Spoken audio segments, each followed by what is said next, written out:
Yo minasan, mari kita lanjutkan cerita Sakamoto Days pada chapter 66 sampai 68. Sebelum saya lanjut, siapa tahu ada yang ingin berdonasi, silakan klik link Saweria yang ada di deskripsi ya. Diawali dari serangan brutal yang dilakukan oleh Toramaru kepada Shin, namun bisa dihindari oleh Shin. Toramaru mengatakan bahwa Sakamoto tidak butuh orang yang menghambatnya. Namun Toramaru mengakui Shin yang luar biasa karena tidak ada satupun serangannya yang bisa mengenai Shin. Rasanya seperti Shin memang bisa membaca pergerakannya. Toramaru lantas melompat dari tebing dan menanyakan, apakah Shin seorang peramal? Toramaru melepaskan kapak yang ada pada senjatanya untuk dilemparkan pada Shin. Tapi Shin lagi-lagi bisa menghindarinya. Toramaru berkomentar, jika yang bisa Shin lakukan hanyalah terus menghindar. Berarti sebagai fans Sakamoto, Shin adalah sebuah aib.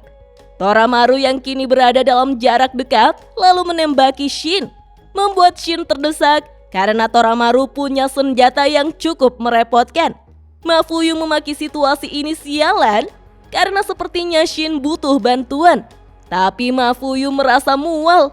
Kaji pun berpikir, apakah sebaiknya Shin dibantunya saja? Tapi bagaimana caranya untuk mengatakannya? Apakah seperti, "Yo, aku akan membantumu melawan gadis itu bro"? Namun Kaji merasa itu terlalu berlebihan. Shin mungkin mengira bahwa Kaji so akrab jika bicara begitu. Atau sebaiknya, tanpa panjang lebar, Kaji langsung membantunya saja.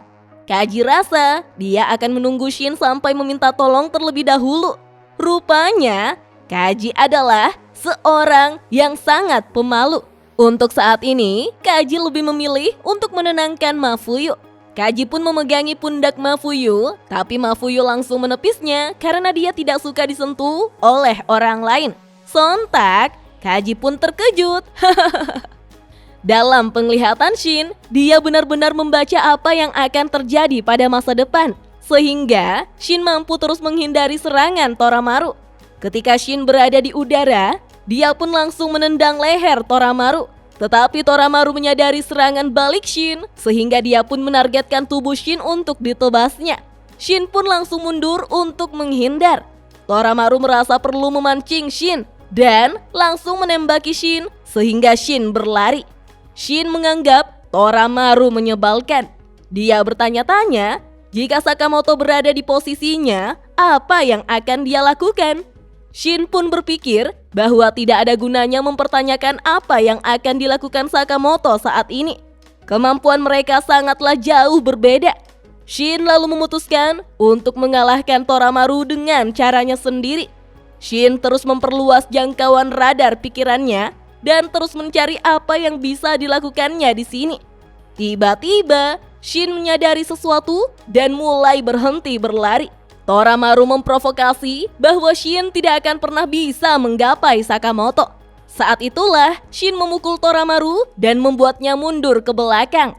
Toramaru tampak heran dengan pukulan ringan Shin yang menurutnya ini bukanlah apa-apa. Siapa sangka ketika Toramaru melihat ke belakang, dia sudah terjatuh tepat di atas air terjun. Shin menanyakan pada Toramaru yang terjatuh, apakah Toramaru pernah mendengar bahwa air terjun cukup untuk menghentikan ikan menuju ke hulu?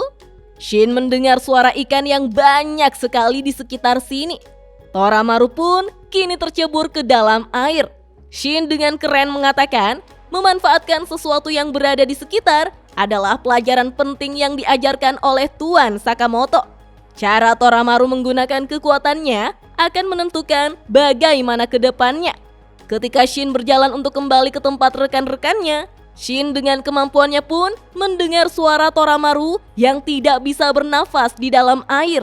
Ketika Shin berjalan untuk kembali ke tempat rekan-rekannya, Shin dengan kemampuannya pun mendengar suara Toramaru yang tidak bisa bernafas di dalam air. Shin yang berjanji tidak akan membunuh, lantas membuka bajunya untuk masuk ke dalam air dan menyelamatkan Toramaru. Rupanya, Toramaru berusaha menarik boneka Sakamotonya yang tersangkut. Shin pun membantu Toramaru yang menjadi fans garis keras Sakamoto. Ketika sudah berada di darat, Toramaru pun terkejut dan mencari-cari boneka Sakamoto-nya yang ternyata baik-baik saja. Shin pun memakai kembali pakaiannya sembari protes bahwa dia tidak akan menyelamatkan Toramaru lagi. Toramaru pun berteriak menanyakan kenapa Shin menyelamatkannya. Shin menjawab bahwa dia tahu bagaimana rasanya mengagumi Tuan Sakamoto. Selain itu, jika Sakamoto ada di sini, Shin yakin dia tidak akan membiarkan Toramaru mati begitu saja. Saat itulah, Toramaru memandang Shin yang mirip dengan Sakamoto. Toramaru pun mengakui Shin sebagai predikat top otaku dan boleh menjadi fans nomor 1 dari Sakamoto. Shin pun terkejut mendengarnya. Toramaru dengan berisik mengungkapkan bahwa mereka bisa mendukung Sakamoto bersama-sama. Shin pun berbalik untuk mengatakan bahwa dia tidak butuh boneka Sakamoto milik Toramaru. Yang Shin butuhkan adalah tali yang dimilikinya. Tiba-tiba, Shinaya muncul dan langsung menghajar Toramaru dengan sangat keras. Sehingga Shin sangat terkejut melihatnya. Rupanya, Shinaya adalah boneka yang memiliki teknologi maju sehingga bisa dikendalikan dari kejauhan oleh Kashima dan Gaku. Bagi Gaku, rasanya seperti sedang memainkan game Resident Evil. Kita pun diperlihatkan Toramaru yang menabrak tebing dan langsung tidak sadarkan diri. Shinaya pun berjalan mendekati Shin, namun Mafuyu dan Kaji datang untuk berkumpul dengan Shin. Mafuyu menanyakan tentang siapa musuhnya itu. Shin merasa dia juga salah satu dari peserta rekomendasi. Shin lalu memperhatikan gerakan aneh yang dilakukan oleh Shinaya. Ternyata Gaku mengendalikannya sembari makan. Kashima menegur Gaku untuk berhenti bermain-main. Tujuan mereka adalah merekrut anggota baru. Gaku pun menjawab bahwa dia pernah melihat Shin sebelumnya. Tapi Gaku lupa di mana. Menurut Gaku, rekrutan yang ada terlalu lemah. Slur pun mengingatkan agar tidak meremehkan orang seperti itu. Organisasi bisa berdiri karena ada orang-orang. Kashima juga meminta Gaku untuk bertindak secara hati-hati. Gaku pun menyetujuinya. Kemudian Gaku berkomentar bahwa yang dilakukannya itu keren. Jadi, ini yang namanya virtual reality. Sekarang, zamannya membunuh dari kejauhan. Namun, Gaku melapor pada Kashima bahwa alatnya rusak. Gaku tidak bisa bergerak. Kashima memaki Gaku bodoh dan menyuruhnya memakai kacamatanya dengan benar. Tapi karena tidak bisa bergerak, Kashima pun membantunya. Dalam penglihatan Gaku, dia melihat ada pengawas ujian yang juga telah muncul di hadapannya. Pengawas ujian pun meringkus Shinaya yang didiskualifikasi karena melanggar peraturan. Mafuyu pun bingung karena Shinaya sama sekali tidak melakukan perlawanan. Usami menjelaskan jika talinya hilang, maka Shinaya dinyatakan gugur. Siapa sangka talinya dilepas oleh Gaku sendiri. Usami menjelaskan bahwa sebelumnya mereka telah menemukan 4 mayat peserta ujian. Apakah itu perbuatan Shinaya? Pengawas ujian lain mengingatkan Shinaya tentang 2 hal dasar untuk menjadi pembunuh bayaran, yaitu cinta dan kepatuhan. Di JCC, mereka tidak butuh orang yang membunuh untuk sebuah kesenangan. Atau juga mengingatkan agar Shinaya mencoba untuk menghormati seniornya. Karena begitulah pembunuh bayaran hidup. Kashima yang melihat Gaku terdiam lalu menanyakan, "Ada apa?" Gaku pun tersenyum mengatakan bahwa dia membenci guru sekolahan. Ketika pengawas ujian masih menjelaskan bahwa mereka tidak akan membunuh Shinaya, tapi hanya akan menahannya sampai waktu ujian habis, Shinaya dengan cepat bergerak untuk langsung membanting tubuh pengawas ujian tersebut. Gaku mengatakan bahwa dia memperoleh sebuah senjata. Sontak, semua orang yang berada di area itu pun sangat terkejut melihatnya. Gerakan Shinaya yang terhubung langsung dengan gerakan Gaku kini lantas melemparkan tubuh lelaki pengawas ujian ke arah semua pengawas ujian yang ada di hadapannya. Ketika Usami memberi perintah penembakan, Shinaya lantas menjadikan tubuh lelaki pengawas ujian sebagai tamengnya dan tepat mengenai kepalanya. Penembak jitu dari tim pengawas mengakui kehebatan Shinaya. Tapi beberapa saat kemudian, Shinaya melemparkan tubuh lelaki pengawas ujian ke arahnya. ataupun datang dari atas tubuh Shinaya untuk menyerangnya dan sekali lagi memperingatkannya agar mencoba menghormati seniornya. Atau memang berhasil melukai tubuh Shinaya, tetapi dengan cepat Shinaya menangkap tubuh Ato lalu diputarnya dengan sangat cepat seperti gasing. Shinaya lantas melemparkan tubuh Ato hingga menabrak batu besar di tebing sampai kepalanya pecah. Shin dan Mafuyu pun terbelalak melihat kejadian itu. Usami yang terluka lalu mengatakan pada tim Shin bahwa ujiannya masih berlangsung. Usami meminta mereka untuk lari menyelamatkan diri karena masa depan mereka masih panjang. Ketika Kaji dan Mafuyu berlari untuk menyelamatkan diri, Shin terdiam dan mengatakan bahwa dia akan mengalahkan Shinaya. Jika Shin tidak mampu menang melawannya, maka Shin tidak akan pernah bisa bertambah kuat. Usami pun berkomentar bahwa Shin adalah tipe orang yang nekat. Ketika Shinaya mulai berlari kencang ke arah Shin dan Usami, tiba-tiba Shin mengeluarkan darah dari hidungnya, pertanda overheat, dan tidak bisa bergerak. Kashima lantas melihat Gaku yang berhenti bergerak, sehingga dia menanyakan apa yang terjadi. Rupanya, Gaku dan Shinaya menahan serangan kombinasi dari Toramaru dan Mafuyu. Keduanya menegur Shin agar tidak seenaknya unjuk gigi sendirian. Gaku lantas tersenyum karena dia menyukai situasi ini. Toramaru menggoda Mafuyu dan Shin karena mereka sekarang bekerja sama. Gaku yang mengendalikan Shinaya mampu memblokir serangan mereka hanya dengan satu tangan dan menerima tantangan mereka. Dan pertarungan 3 lawan 1 pun terjadi.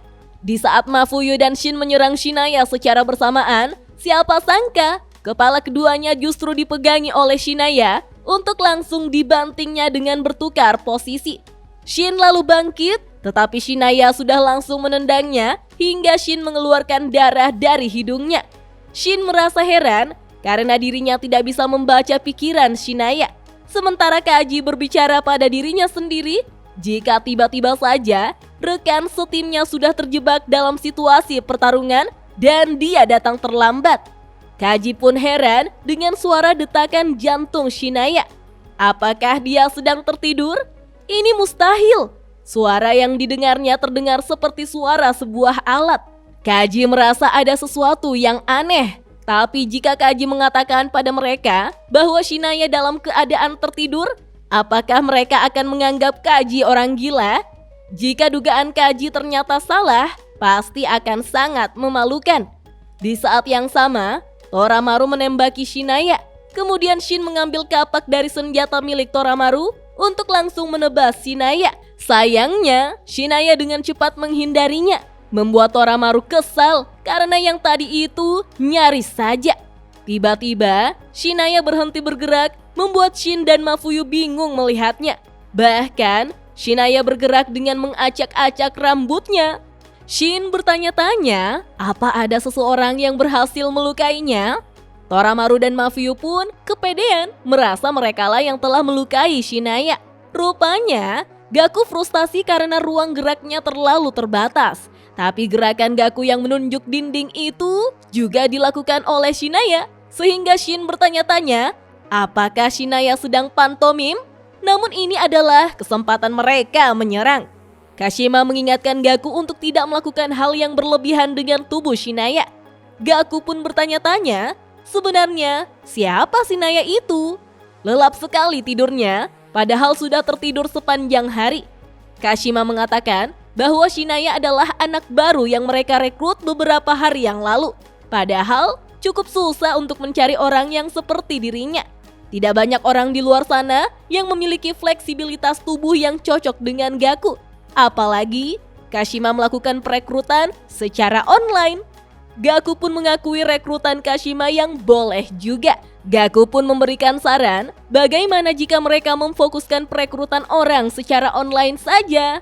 Kashima pun kesal karena bisa melakukan interview secara langsung dengan mereka adalah hal yang terpenting. Slur bilang bahwa kapasitas seorang manusia adalah aset terpenting. Gaku pun terpaksa harus menyetujuinya. Lagi pula, dia hanya perlu terus bertarung melawan mereka. Lalu siapapun yang bisa bertahan, mereka akan merekrutnya. Dan kita pun diperlihatkan bagaimana dalam sekali gerak, Gaku dan Shinaya bisa langsung menghajar Toramaru, Mafuyu, dan Shin. Bahkan, ketiganya menderita luka yang cukup fatal. Ketika Mafuyu mendarat ke tanah, Shinaya sudah langsung menginjak tubuhnya, kemudian langsung menendangnya hingga menabrak tebing. Shinaya melanjutkan pada Toramaru, namun untung saja Kaji sudah datang untuk menolong Toramaru dan Shin. Siapa sangka, Mafuyu masih berusaha bangkit dan terus mendukung Shin. Kaji yang menggendong Shin lalu mengajak Mafuyu untuk pergi, tetapi Mafuyu menolaknya. Mafuyu bertekad untuk membuat Shin menyesal dan menarik kata-kata yang diucapkannya sebelumnya. Kaji pun terkejut bagaimana bisa Mafuyu setegar ini. Sedangkan Kaji selalu takut membuat kesalahan kecil. Lalu bagaimana bisa Mafuyu setegar ini saat menghadapi lawan yang jauh lebih kuat dibanding dirinya? Toramaru pun menebak bahwa Mafuyu pasti kesulitan dengan kondisi kakinya yang seperti itu. Jadi, apakah Mafuyu butuh tumpangan?